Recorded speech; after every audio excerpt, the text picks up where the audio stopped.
हमारे साथ जुड़ेंगे सहयोगी न्यूज़ रूम से अनंत चौधरी। तो अनंत जी, बताइए कि मध्य प्रदेश का व्यापम घोटाला जिसमें 2 दिन में 3 लोगों की मौत हो चुकी है, उसमें बड़े बड़े कई दिग्गज नाम भी आ रहे हैं। अभी सब इंस्पेक्टर की जो खुदकुशी का मामला सामने आया है वो भी व्यापम घोटाले से कहीं ना कहीं लिंक हो रहा है, तो क्या है मामला? देखिए, सबसे पहले तो आपको बताना चाहूँगा कि अब तक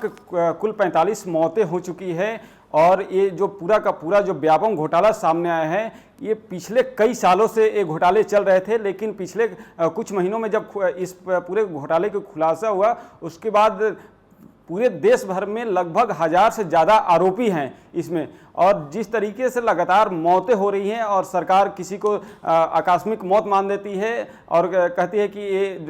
जेनविक उनकी मौत हुई है, तो किसी को आकस्मिक मौत घोषित कर देती है। किसी बहुत कम ऐसे मौत है जिस पे सरकार ये मानने को तैयार हुई है कि नहीं, ये कहीं ना कहीं संदिग्ध परिस्थिति में मौत हुई है या शायद इनका लिंकअप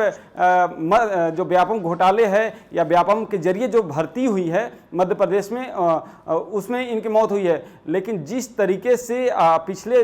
3 से 4 दिनों में जो एक निजी चैनल के पत्रकार की आकस्मिक मौत हो जाती है और उसके बाद जो डीन है डॉक्टर अरुण तिवारी, उनकी संदिग्ध परिस्थिति में दिल्ली में मौत हो जाती है। उसके बाद आज तड़के सुबह 5 बजे मध्य प्रदेश पुलिस में महिला जो इंस्पेक्टर है ट्रेनिंग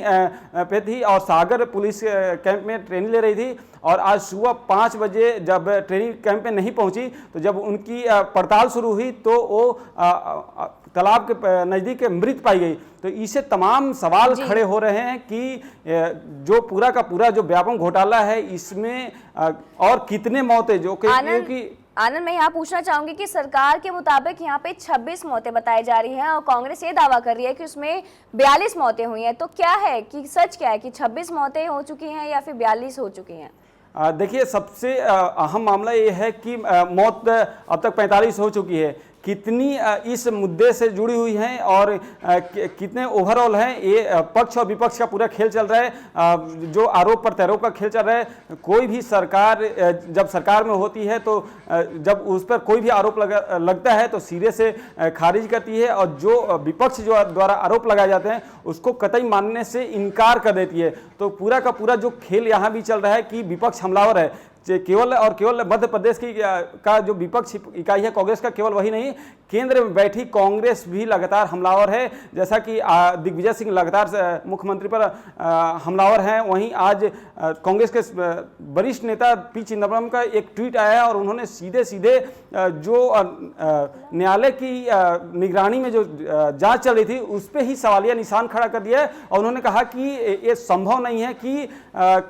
कोर्ट की निगरानी में जो जांच हो वो निष्पक्ष हो, इसलिए उन्होंने सीधे सीधे सीबीआई जांच की मांग कर दी है और बोला कि सीबीआई जांच से कम में कांग्रेस को कतई कुछ मंजूर नहीं है। हमारे सहयोगी जो न्यूज़ रूम से जुड़े हुए थे आनंद चौधरी, आपका बहुत बहुत धन्यवाद तमाम जानकारियों के लिए।